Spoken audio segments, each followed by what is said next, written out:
And I want to start out by welcoming you to our Preservation, Advocacy, and Action workshop, I would say, is what tonight really is. It's so good to see all of you. I'm Bari Beasley. I serve as President and CEO of the Heritage Foundation, and I have with me tonight Rachael Finch. Rachael is the Senior Director of Preservation and Education for the Heritage Foundation. Good evening, everyone. All right, so we're going to go ahead, and I guess the best way to start is to talk about the Heritage Foundation and how this organization even got started. 56 years ago, 1967, there was the demolition of the Corn House, and a group of concerned citizens got together as a result of the demolition of this historic house and said, we don't want to see this to happen to all of Franklin and Williamson County. And so this group of folks, I really call them trailblazers, got together and they created the Heritage Foundation. And this group visited other towns, they attended conferences, and they brought back their learnings to Williamson County. If you read the charter from 1967 of the Heritage Foundation, it states, and I'll quote, "To conserve the best of the past and to plan for the benefit of the future," end quote. And I'm really proud to say that 56 years later, here we are, still living into our mission. Our core work is preservation, education, and advocacy. But because of the dedicated and committed people in our community, we've really expanded and grown in some incredible ways. We have 4 distinct divisions at the Heritage Foundation in addition to the core work that we do. You're sitting in one of those divisions, the Franklin Theater. The theater was gifted to the Heritage Foundation over a decade ago. A group of people got together throughout this community, participated in a capital campaign. It was just community-wide, and saved this theater. It's a real anchor in downtown today. And in a non-COVID year, we have 400 or 500 events a year that happen here in the theater, and we're so glad that it's here. Another division is the Downtown Franklin Association. It's somewhat like a merchants association. The Downtown Franklin Association is how we administer the Main Street America program. And I'm very proud to say that today in 2023, we have over 200 building owners and merchants who are a part of our DFA. And so we really serve that 16-block historic district through the DFA. Our third division, Franklin Grove Estate and Gardens. So you've seen and heard a lot about Franklin Grove. It's the site of the former O'Moore College of Design. 2 historic mansions, 5.2 acres, 2 blocks off the square. It is being reimagined. And when it opens, it will have a museum of art, beautiful gardens, a historic Rosenwald school. It already has an innovation center. And it's a transformative moment for our community because what Franklin Grove will be when it opens is really, really spectacular. And then the 4th division is our History and Culture Center. And it really came about serendipitously almost last year.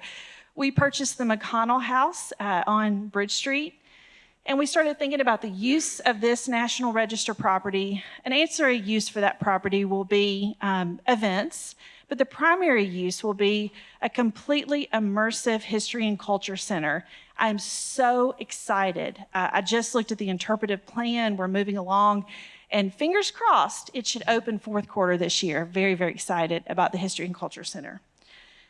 It feels like a smorgasbord when I'm talking about all these things, but in addition to our core work and our 4 divisions, we also continue to produce 3 incredible festivals on Main Street. Main Street Festival, Pumpkin Fest, and Dickens of a Christmas.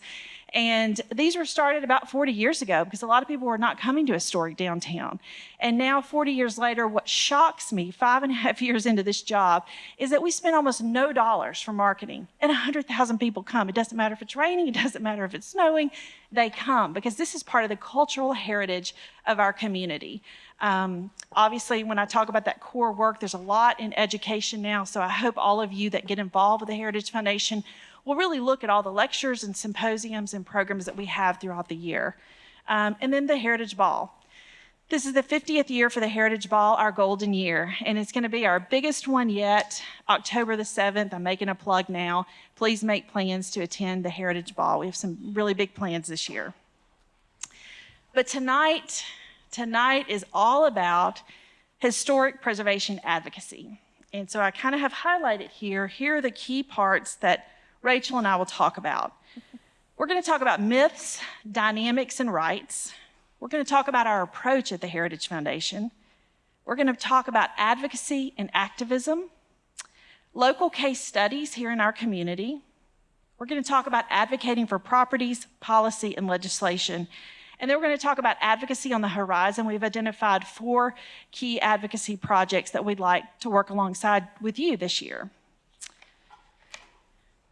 But first, we probably could list 100 in our office, but we highlighted 4 sort of myths and realities about preservation that we wanted to share tonight. And I'm just going to read these to you. Myth 1, preservationists don't want anything to change, only to be preserved. Not true. The key to preservation is managing change over time. Finding new uses is acceptable if it ultimately saves the resource. Myth, preservation is more expensive than new construction. Can be true at times, but in fact, preservation is typically more cost-effective than new construction. Third, myth versus reality. If a property is listed on the National Register for Historic Places, it cannot be significantly altered or demolished. Wish that was true. But this designation helps showcase the importance, but only local ordinances allow for more ironclad processes and protections. And we'll talk about that more as it relates to Williamson County tonight with Rachel. Another myth, historic property owners have to involve the community in their decision-making process. Unless the owner is a public entity where its constituents have influence, the individual owner is the sole decision maker. And that's going to be important for some of what we talk about tonight. All right, this is a little complicated. I'm going to take a moment and kind of break it down into how we see it at the Heritage Foundation. Perfect preservation sounds like the ultimate outcome of our work, but just like anything else, perfection simply doesn't exist. Instead, we always strive for what's in the best interest of the historic resource, with feasibility being top of mind. We believe, and we say this all the time in our office, we should not let perfect be the enemy of good. So this diagram that you see really breaks down the 3 key areas: a historic resource, property owners, and a community. And it shows this interesting dynamics that are oftentimes at play when assessing a path forward for historic preservation. So the center star represents perfection, or the equal balance of goals and desires for the historic resource, the property owner, and the community. And as you start to go around the diagram, you can see that dynamics can change based on goals. So let's look at that for a second. When the resource and property owner's interest, so the historic resource and this property owner, their interests are prioritized, the vision or solution may not best serve the community's interest. The resource should always come first, and finding a path where the responsible party, the property owner, can feasibly implement the solutions is the best path forward. When the historic resource and the community's interests are prioritized, the vision or solution may not be feasible for the property owner. These are oftentimes great ideas, but if they aren't feasible for the person who's responsible and owns the property, they just can't come to fruition. And, you know, this is really an example of when someone buys a historic property and there is tremendous cost in being able to live into the vision that everybody wants, that may not be possible for the person funding it. And so we have to be nimble and we have to look at all solutions. When the property owner and the community's interests are prioritized, the vision or solution may not best serve the historic resource. The resource, again, is the most important part of the dynamic, so these solutions should be revisited with preservation more at the forefront. And it's a really delicate balance, but we're going to show you how these dynamics for these 3 key things, historic resources, property owners, and a community, are at play in various categories with case studies right here in Williamson County.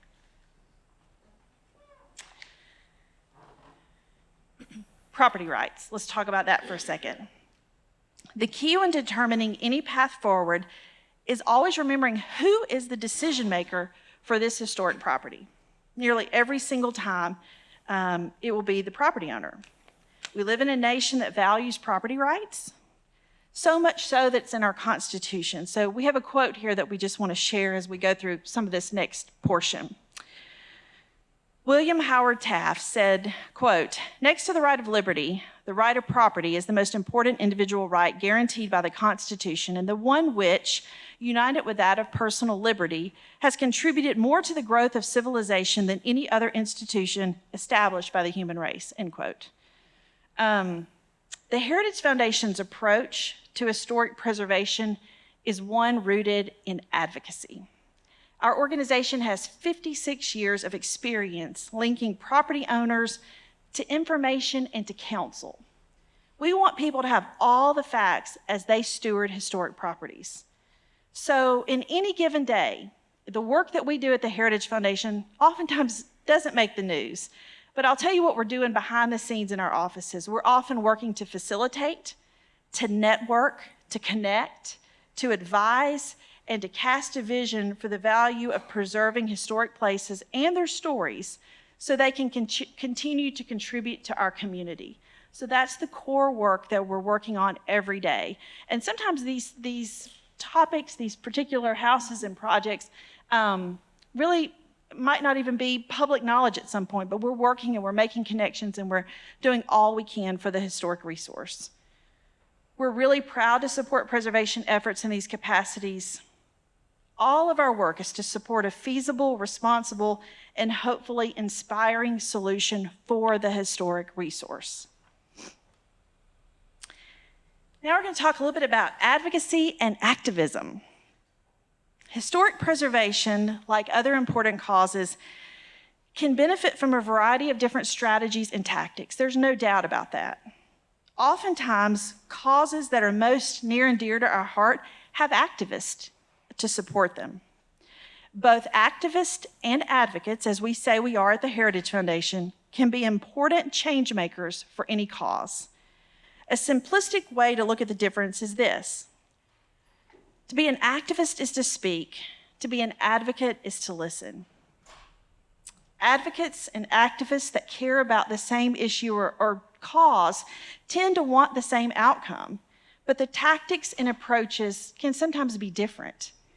Advocates, like we say we are at the Heritage Foundation, works to collaborate. We want to consider circumstances, others' situations, and find ways to work together. We work to facilitate. We want to use commonalities to find compromise and visionary change. And we want to build and maintain. We want to really cultivate authentic relationships. With these historic resources that we have in our community, the Heritage Foundation owns a handful of those, but there's hundreds. And so being able to have solid relationships with historic property owners is a very key piece of this. Activists maintain a critical performative public discourse. Activists engage in sometimes confrontational modes of communication, and then activists sometimes use fear or other tactics. Both advocates and activists have the ability to mobilize coalitions of supporters and effect change or reform. Mm-hmm. And Rachel's going to kind of dig into activism and advocacy and some various categories as we look at some specific case studies. Yes, thank you, Bari. So now we're going to dig into the meat of the workshop tonight, and that is really looking, taking a hard lens at our local case studies and looking at some different examples of preservation advocacy in Williamson County. And I think, to Bari's point, that there isn't a one-size-fits-all approach to preservation advocacy. There are times for advocacy and there's time for activism, and sometimes there's a blend to do both. And I think through the case studies that I'll present this evening, you'll get the rhythm of what we do at the Heritage Foundation and the steps that we take and our approach and methodology for saving our places in Williamson County. So what we're going to do first is really look at different categories. We're going to explore public-private partnerships, developer or corporate-owned case studies, and also individual property owners' case studies. So the first we're going to tackle are the public-private partnerships, looking at Main Street, Battlefield Reclamation, and even Harlansdale Farm. And so what's so special about Franklin's Main Street is that most people don't realize that we almost lost it. And so, we can lose one building at a time, but we can also save places through advocacy, one place at a time. And so despite all of our 56 years of success, saving Main Street was an uphill climb. There's several of you in the room here tonight that would probably attest to that it wasn't an overnight success, that it took a lot of conversations and a lot of advocacy work, and a little bit of activism too, to encourage local business owners, business leaders, and the city of Franklin to recognize the value in preserving our Main Street that we now consider to be one of the best Main Streets in America. And I think when we look to how it got started, it took one person. And that person most people don't even think of today when we think of historic preservation of Main Street, but that person was John Beasley. He took a step in completing the first commercially restored building on Main Street, and that was in 1963, 4 years before Heritage Foundation started. And then by 1967, he becomes one of the founding board members of Heritage Foundation, advocating for the preservation of our local and historic places, as well as our cultural resources. But primarily, the first goal was Main Street. So fast forward to 1976, and Rudy Jordan, many of you know who she is. She was then executive director of the Heritage Foundation, and her first challenge was tackling Main Street revitalization. And so when Heritage Foundation celebrated its 50th anniversary, Bari had just come on at the Heritage Foundation, and she had asked Rudy to kind of give a statement on what she thought was the most significant thing during her tenure as executive director of Heritage. And Rudy said that when she looked back and could comment on what it was like, quote unquote, back in the day, she said the environment at City Hall wasn't sympathetic to helping us accomplish this goal. There was one alderman in particular who said, I will leave you alone. She said there was one alderman in particular that she said that she went to and said, I will leave you alone on your development if you leave downtown alone. He agreed to not fight me, and those were the ways you win battles, one person, one building at a time. And I think to Rudy's point, we still do that at the Heritage Foundation. It's one building, it's one relationship, one place at a time.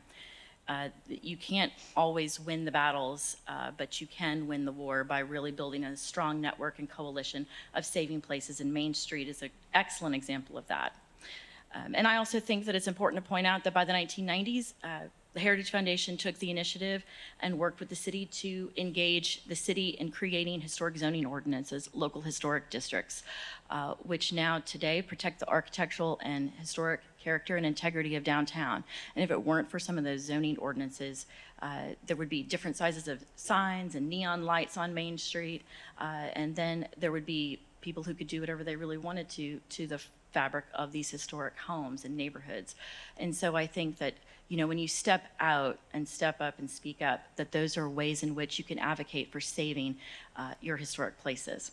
Battlefield reclamation. Some of you in the room have had a little bit of experience in this, myself included. Last year, though, we lost one of our most beloved preservationists in Robert Hicks, and he loved Franklin. And he also believed in community advocacy and saw the power of telling history as the conduit to saving places, particularly Franklin's battlefield. Robert was quoted as saying, our greatest legacy to this community will be that everyone will forget we did this, and that what they will remember is what happened when those boys, men, came here on November 30th, 1864, speaking of the Battle of Franklin. That's hopefully what we are laying the foundation for, that someday there will be a seamless piece of land that tells that story. So in this case, for preservation advocacy, there was one person in Robert who looked for the advocates, created a network of supporters, and through years of collaboration and commitment, the model of public-private partnerships created through Franklin's Charge that brought together the Heritage Foundation of Williamson County, the African American Heritage Society of Williamson County, Save the Franklin Battlefield, Battle of Franklin Trust, the Tennessee Civil War National Heritage Area, the American Battlefield Trust, the Tennessee Wars Commission, the Tennessee Historical Commission, and the City of Franklin, and even Williamson County government is still nationally recognized for not only saving battlefield land, but community advocacy for saving history and placemaking that has now been a stabilizing force for heritage tourism here in Middle Tennessee and obviously Franklin. And lastly, when we're looking at the public-private partnerships, Harlansdale Farm. Many of us know where that's located. It's a beautiful entrance and the rural gateway to historic Franklin, significant to horse breeding from the 1930s to the early 2000s. And then the Harlan family sold the farm to the city of Franklin in 2007. So in this particular case for advocacy, the city's partnership with that newly formed Friends of Franklin Parks at the time, which is still very much a thriving nonprofit today, preserves its historic buildings on the site, its land as recreational and interpretive open space, as well as hosting large community events. And one of the most beloved now is the Pilgrimage Music Festival. All while another key partner, the Land Trust for Tennessee, holds the conservation easement to the property, protecting in perpetuity that land from any further development, which is very significant. So the next one that we're going to look at is the developer or corporate owned case studies. And I think this is where we can get into more of the activism approach when we're looking at corporations, developers, utility companies, or government entities. You can definitely take a more activism approach in that. And that's exactly what we did when we worked with the Menifee Farm. One of the last remaining historic farms in Brentwood contains the Middle Passage Road, which early settlers traveled to settle in Franklin. So in 2020, a utilities company wanted to condemn the land for water tanks on the hilltop that would have damaged much of that farm's cultural landscape. So in this particular case, advocates took on a more activism approach by placing signs along the road, asking for many to sign petitions, utilized social media to their advantage to spread the word, and worked alongside the Menifee family. The Menifee family also reached out to the Heritage Foundation. And through our network, we worked with the news media to cover the needs to preserve the local history and the rural farm landscape of the Menifee Farm. And this particular advocacy campaign proved successful, and the utility company withdrew their condemnation claim. That was a great day. So that was a very good day for us, because that's an excellent example of advocacy and activism working hand in hand for a positive solution and positive approach to saving a rural landscape that means not only a lot to the family, but also a lot to Williamson County. The other is the Morton Britton House. And I don't know how many of you are from Nolensville or go out to Nolensville often, but if you haven't, please do. We encourage you to go visit Nolensville. It's a wonderful historic community. But situated along that main thoroughfare, 31A in Nolensville, the historic Morton Britton House faced demolition several years ago due to commercial development and the widening of the road. So that's when the Nolensville Historical Society worked tirelessly advocating for the historic house to be saved. And through the work of many, including the Heritage Foundation, the house was relocated south of the historic district in January of 2019 to a new site. However, because it did not sit within the City of Nolensville Historic District, there was no protections to save it from demolition. So in this particular case, relocation was necessary to save the historic resource. Mm-hmm. And though relocating the resource meant that it was removed from the National Register, the past 3 years and the work of many, the Heritage Foundation, the Nolensville Historical Society, and citizens that have mobilized to save and restore this home, it has proved that some places are just worth saving. And then lastly, the Owen Prim House. This one, of course, is in Brentwood, and it's beautifully located on a hilltop along Moore's Lane before you get to Wilson Pike. And there was also another threat of demolition to this particular historic property. And it proved to be really real in early 2021. So here we are still kind of at the height of the pandemic. We're working from home, and we have this initiative to try to save this site. So in this particular case, what more than likely saved the house early on when that call was made to Bari was the fact that the city of Brentwood, through their city codes, does have a 90-day demolition permit, which allows for time to be spent to really look at what is being demolished before a bulldozer comes in and just takes it down in the dead of night or in the middle of the day. So, which can happen. We've seen it happen. So, but what occurred was that it allowed the Brentwood Historical Commission to reach out to the Heritage Foundation and work together, along with the city of Brentwood and many people here in Williamson County, to find a preservation-minded buyer who would save that historic home and its 5 acres from demolition and further development. So this particular case was a core tenet to our countywide commitment to work with developers for the betterment of our community.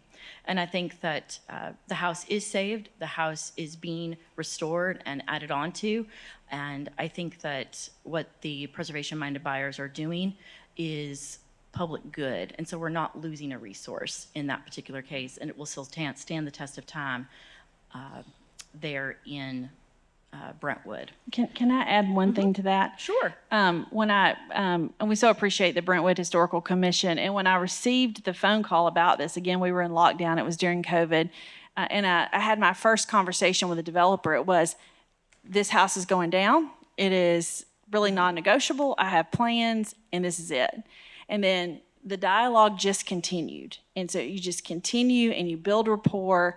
And then I was amazed when I got a phone call. So we had had conversations as others had had conversations with the developer. And then I received a call saying, "Bari, what kind of language you think would be best to put into the contract? Because we do have a preservation-minded buyer. We are going to go, a different path with this." That was another great day, because I feel like that those 90 days gave a lot of us an opportunity to have collaborative, positive conversation with this developer. We didn't attack, we worked alongside, and we're so happy that there was a real switch in thinking over that time.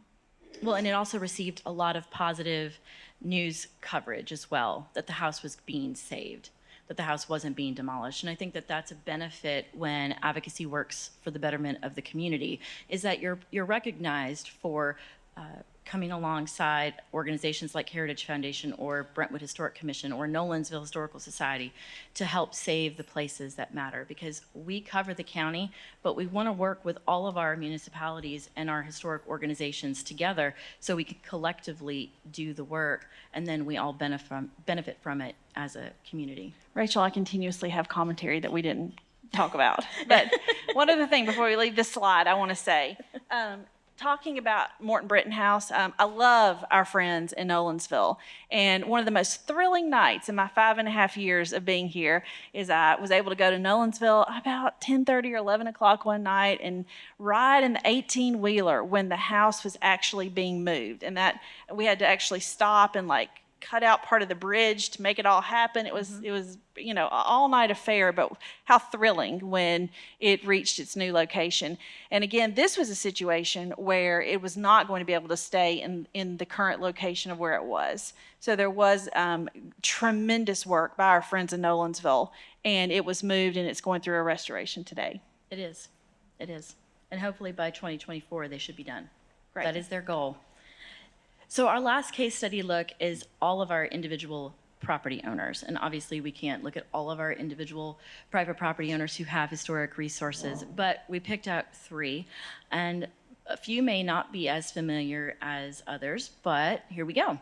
So who's familiar with Sullivan Farms neighborhood? Anyone? Oh, good. Several of you.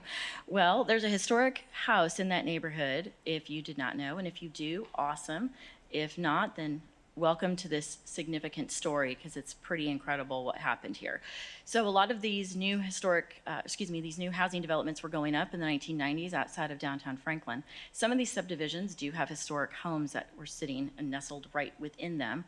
And in 1996, when Sullivan Farms was being developed, it also led to a near loss of the historic Robert Hodge house. Some may know as the Sullivan Farmhouse. It had long been abandoned. Collapsed roof, the porch was falling off, and it had a significantly unstable foundation.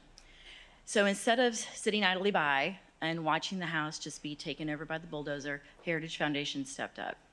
Heritage Foundation purchased the house to save the house, and then Heritage Foundation set on a path to finding a preservation-minded buyer, which is exactly what we did. And the Lancasters stepped up and purchased the house and turned it into just a showplace. It is beautiful, the work that they did to restore the house. And then in 2005, they placed it on the National Register of Historic Places. So in this particular case, Heritage Foundation, as part of the deed agreement, placed a preservation easement on the private property with the sale of the house, which then requires either that current property owner or any future property owner that owns the Hodge House to notify Heritage Foundation prior to any preservation work that will be considered for the house, which is it's a win-win situation. Win-win that we saved the house, found a preservation-minded buyer, and then placed a preservation easement on it. And sometimes, private property owners don't want to be told what to do, what not to do with their private property. However, in this particular case, Heritage Foundation owning the property was able to make that step forward. And preservation easements are wonderful tools when you're wanting to ensure perpetuity of a historic resource, in the future. But I think the next one that's so interesting that most people probably don't even realize is that we have a historic iron furnace in Williamson County. Has anybody ever heard of the Caney Fork iron furnace besides our county historian and myself? Okay, a few of you. I see Rick. So the Iron Furnace Trail actually exists in Middle Tennessee, and Williamson County is fortunate enough to still have one of the iron furnaces standing. Iron furnaces were pretty significant, particularly between the 1820s to the 1840s. So this last standing blast furnace here in the county faced demolition in 2021, and it was decided by our Preservation Advocacy Committee, made up of members of the different preservation advocacy groups here in Williamson County, to place that on our inaugural Sites to Save list that year. And Heritage Foundation, as a way to work with the property owner, the private property owner, made multiple site visits, or as we like to call them in the office, field work. We love field work. To visit the property and then also discuss all options for saving this invaluable resource that's tied to early industry, timberlands, early settlement, and yes, even enslavement prior to the Civil War. So in this particular situation, our advocacy work with the property owner allowed for a wayside marker to be placed along the road, which many thanks to Rick Warwick for his tireless work on not only research, but working with property owners to get a marker placed in front of the property or along the road where history happened. And to the Williamson County Historical Society for their partnership in getting that wayside marker placed. Because today, the marker is there along Caney Fork Road. You can go and stop and see it. It's beautifully written. There's even an image on the marker. And there's also plans for a small community park in that area, which is really close to this historic resource. So you can actually get up close and see history. You can read about it, you can see it, you can touch it if you dare. There might be a snake or two around there in the spring and summer, but seeing how we can save resources by turning it from, we're gonna take this down, to, no, we're gonna leave this up, and we're not only gonna leave it up, but we're gonna tell its story. That's a huge win for what we do, and that's why we do what we do every day. It's not just for the big hurrahs and the big stories, it's for the incremental wins, and that's what makes the work of the Heritage Foundation so impactful in our county. And so now I'm going to turn it back over to Bari, and she's going to talk to you about a resource that's been in the news for the past couple of weeks. Has anyone heard of Beechwood Hall? Well, I'm excited to talk about Beechwood Hall tonight. And I would say this, 2.5 months ago, roughly 2.5 months ago, Heritage Foundation came alongside a property owner, and we just started having dialogue. We approached in a spirit of positivity and collaboration, trying to be a resource. What are the questions and what are the options, and how can we at the Heritage Foundation help provide some ideas and paths of what could be for this historic resource. I'm really proud of the Heritage Foundation. Nothing in 5.5 years perhaps has made me prouder, because we really have employed best practice advocacy tactics. We're working collaboratively with the owners. The Heritage Foundation is the only organization working alongside the owners of Beechwood Hall, who are the sole decision makers on the outcome of this historic resource. And everything we're doing is to support the resource, Beechwood. Some of you have asked, and I do want to address it, why are we not participating in or supporting the activism campaign regarding Beechwood Hall? And I hope that after learning more about what we've shared tonight, about our approach, the difference between advocacy and activism, you can see that our strategies are inherently different in this particular situation when you have a private property owner. It's not a corporation, it's not a utility company, it is a couple who owns this historic resource. But even so, if it were a commercial developer or a corporation or a publicly owned property, activism tactics may be helpful in leveraging public opinion. However, in this particular situation with Beechwood Hall, our divergence with this group is based on two things. One, as we've highlighted tonight in the presentation, when working with private property owners, we truly believe that advocacy and a spirit of collaboration with a property owner is always the best strategy. And number two, false information and defamation is never okay in any situation. So whether advocacy or activism tactics are deployed, neither should ever use misinformation, defamation, or bullying. Yes. Okay. Well, we just covered Beechwood, y'all. Okay. Well, one other thing I'll say about it, we're really excited that we have a pending meeting with the owners of Beechwood Hall, and we've put together a really robust plan. There's a group working on this. It's our internal resources, our experts in the Heritage Foundation, and it's individuals that we have brought in from the outside. And it's about so far a 12-chapter book, I think, of everything, answering questions that have been asked, cost analysis, looking at a variety of options, all leading to the preservation of Beechwood Hall. So we're very excited to share with the community outcomes of the continued dialogue at the appropriate time. And I'm really excited about where we are. I don't have a crystal ball. I can't say what the outcome of Beechwood Hall is going to be, but I can say this. We are bringing solutions. We are bringing level-headed approach, answers, resources, and we're giving this family a lot to think about, all with the hopes of saving Beechwood Hall. And that's why we do what we do every day. But we know that we also want you to be a part of preservation because you live here in Williamson County. You're citizens of this county. And your voice, your community work makes a difference. But, you know, that means that we're only successful if we multiply and mobilize our efforts, right? So those of you who work in advocacy work, whether in preservation or healthcare or even in the business sector, you know, it takes a team of people. And we have a great team at Heritage, but we want you all to be a part of our collective team. So, you know, here's a simplified process, as you can see up here on the screen, that these are ways in which that you can advocate for endangered properties, historic resources in our community. And I would say that, you know, the first is to identify, is there an endangered property? And then also, as a part of step one, is what is the issue? Is the property facing demolition? Is it for sale? Or, more importantly, is it a neighborhood that might be facing gentrification, that may lack advocates to help save its historic character and sense of place? And that's really important because we think of historic preservation, I think sometimes in a vacuum, and we look at, oh, it's this one historic house, or it's this one historic cemetery. No, it can be an entire neighborhood.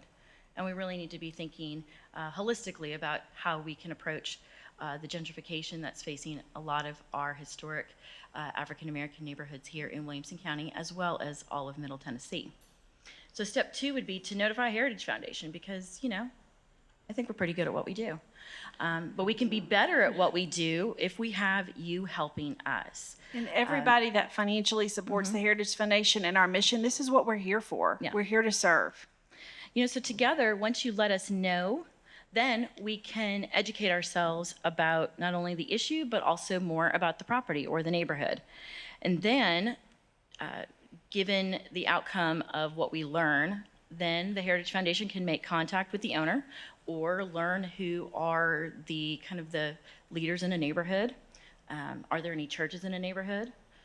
Is there a school? Anywhere that we can work to find voices that we can sit down at the table and have conversations about how we can save the resource. That's what's important. And then what we do, obviously, because we are a membership-based organization, we like to keep our members informed on what we're doing. We're very transparent with you all about what we do on a day-to-day basis. I think our newsletters are unbelievably rich in the information that we do through preservation, education, and advocacy. So please, if you're not a member tonight, then I'm going to give you a plug to stop at the table outside and become a member. But we also can engage in civic processes to affect positive outcomes. And then obviously together we're going to follow that process, because that's really important. We don't want to lose sight of what the goal is, and that is ensuring the safety and survival of our historic and cultural resources here in Williamson County. So sometimes you don't just advocate at the grassroots level. Sometimes you got to take it a notch up, right? And sometimes you got to advocate at the state or the federal level. And advocating for individual properties or projects is important, but the one thing that can support broad protections is change to thoughtful policy and legislation. So we have a simplified process here to kind of guide when advocating for all of these changes. So you want to identify an opportunity for policy creation or change that could benefit the greater good. Assess whether there is a community need and support for such legislation.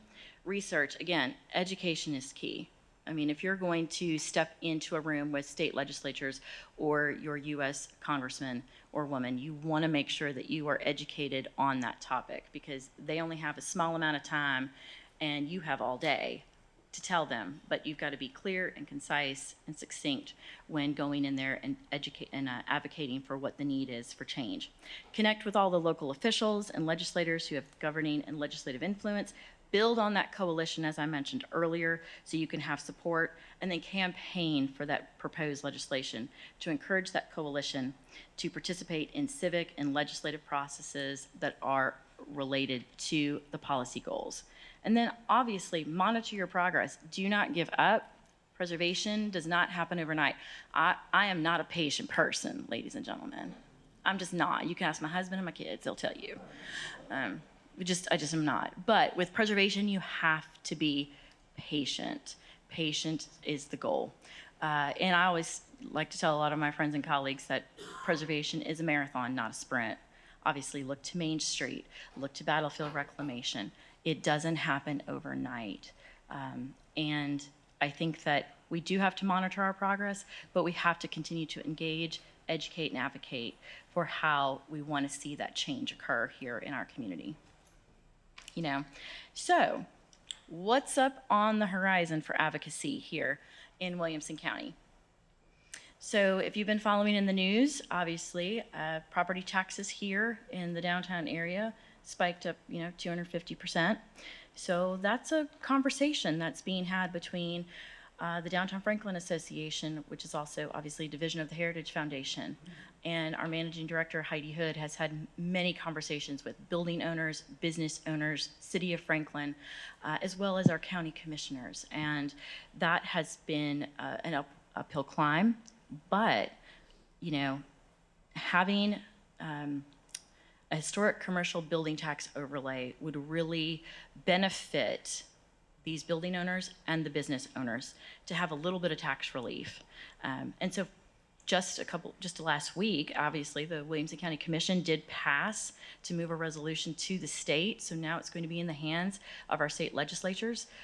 And we're excited to be working alongside of them to help create positive legislation that can have good impacts here in Williamson County.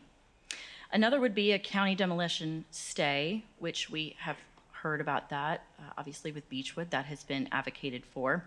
And obviously with Brentwood, looking at Owen Prim, that actually helped save the house from being demolished. So we do have an example just within the past few years that shows that if a demolition permit is in place, there does at least afford time for us to be able to have conversations with the private property owner, to have a lengthy conversation on how we can be more preservation focused and hopefully find a path forward for advocacy to save that historical cultural resource. So we're also planning to have conversations with our county commissioners as well as the planning department. We've also had conversations with the county mayor on this. And so please know that we are doing what we can, where we can, and all we can to set forth a path for what would be a sustainable practice when looking at this particular example for advocacy. And then the Envision Franklin Land Use Plan update. I don't know if anybody has read Envision Franklin. If you haven't, please check it out. And even if you have or have not, then please come on February 17th to City Hall and come and learn, listen about some of the long-term land use plan changes that are going to occur within the Envision Franklin plan. Another too is the state historic tax credit. We are one of the only states in the entire South, except for Florida, and I don't look at Florida as the South, sorry y'all. I mean, unless you're in the Panhandle, I guess. Unless you're in the Panhandle, I said in the Panhandle, I gave an exception, okay? We're the only state in the South that does not have a state historic tax credit. And that can be exceptionally beneficial for Main Street districts, private property owners that are looking to do a commercial enterprise. There obviously is the federal historic tax credit, but that is not the same benefit as a state historic tax credit. And so while we have lobbied for years to mobilize the General Assembly to pass one, that has not happened. So what's kind of become the bridge for a state historic tax credit is the Historic Development Grant Program that Governor Bill Lee authorized and began in 2021. And in that year, it released $4 million to nonprofits, business owners of historic properties, and private property owners to be able to have funding available to stabilize their homes. Now, the key was your house had to be on the National Register, or your property had to be on the National Register. But what this did was kind of kick the door open just a little bit, right? There was a creek that said, okay, we'll look at this and we'll evaluate how well this works. Well, it works so well that the governor allowed it to happen again last year. So they haven't announced those who have applied yet for that particular grant program, and so they haven't said who the beneficiaries will be this coming year, but it'll probably be another $4 or $5 million that'll be giving to help restore some of our historic and cultural resources. And I'm hoping that there will be a few people or organizations here in Williamson County that will benefit from that historic development grant program. But I think one of the other things that's just really key to mention, that as we strive to preserve and protect our historic and cultural resources, whether they're at the national level, state, or even here locally, that we have to advocate for the ongoing protection and preservation of our Native American and African American sites here in our county.